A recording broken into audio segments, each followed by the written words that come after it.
युवाओं के लिए खासकर, क्योंकि युवाओं के लिए जो है एक हम नीति लाएंगे। उस नीति के तहत हम अपने इंडस्ट्रिस्ट को यहाँ पर बुलाएंगे और इंडस्ट्रिस्ट जो है यहाँ की जितना भी ज्वालामुखी विधानसभा क्षेत्र का एरिया है, और यहाँ पर एक ऐसे ऐसे एरिया है हमारे जहाँ पर हम इंडस्ट्री को ला सकते हैं।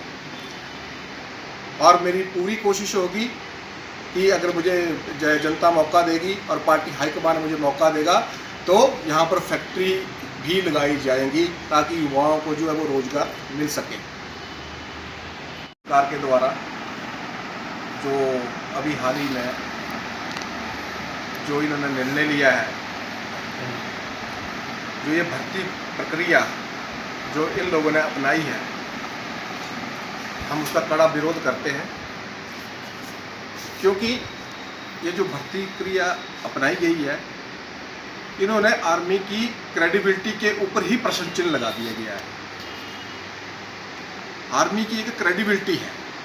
एक नौजवान लड़का जब भर्ती होने के लिए जाता है तो उसमें एक जज्बा होता है, एक उत्साह होता है कि मैं अपने देश की रक्षा करूंगा।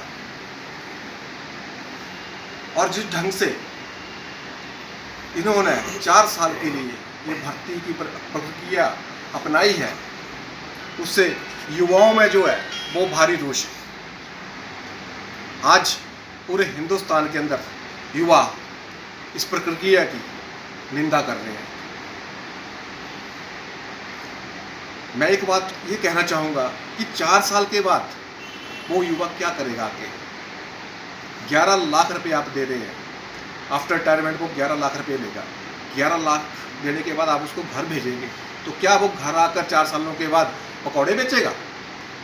आज के इस महंगाई के दौर के अंदर 11 लाख से कौन सा बिजनेस स्टार्ट होगा? बड़े खेद की बात है। कौन इन नीतियों को बनाता है और किस तरह से एक केंद्र की सरकार ऐसी नीतियों को निर्धारित करती है। बड़े खेद की बात है कि जिस ढंग से ये ऐसे निर्णय लिए जा रहे हैं, कांग्रेस पार्टी इसका भारी विरोध करती है, कड़ा विरोध करती है इसका।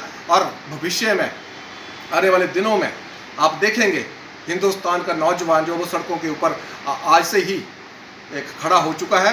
और जो केंद्र की सरकार और जो अभी हिमाचल के चुनाव जो अभी आने वाले हैं, आप देखेंगे भाजपा को चारों खाने ये लोग चित करेंगे।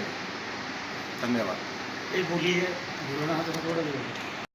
चुनाव में 100% लड़ूंगा, क्योंकि पिछले 32 वर्षों से मैं पार्टी के लिए काम कर रहा हूँ और अपना जीवन मैंने पार्टी को निछावर किया है।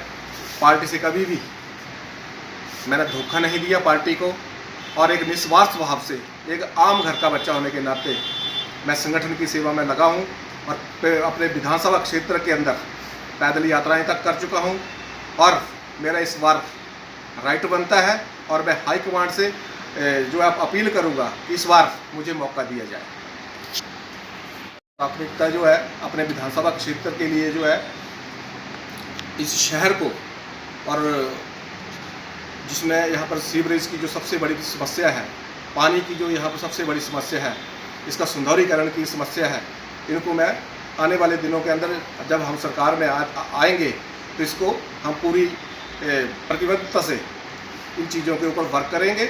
और ख़ास करके जो मेरी सबसे बड़ी मेन ये है कि खुंडिया के अंदर एसडीएम ऑफिस हम लोग देंगे। मेरी ब्लॉक की भी मांग थी, लेकिन इस सरकार के अंदर जो अभी ब्लॉक की जो है वो घोषणा हुई है, मैं उसका भी स्वागत करता हूँ। लेकिन खुंडिया के अंदर 100 बेड का हॉस्पिटल जो है वो होना बहुत ज़रूरी है। वहाँ के लोगों की ये मांग है। और अगर मुझे मौका पार्टी देती है आने वाले दिनों में और हम सरकार में आते हैं तो खुंडिया में 101% हम लोग एसडीएम ऑफिस और 100 बेड का जो है हॉस्पिटल जो है वो हम लोग देंगे।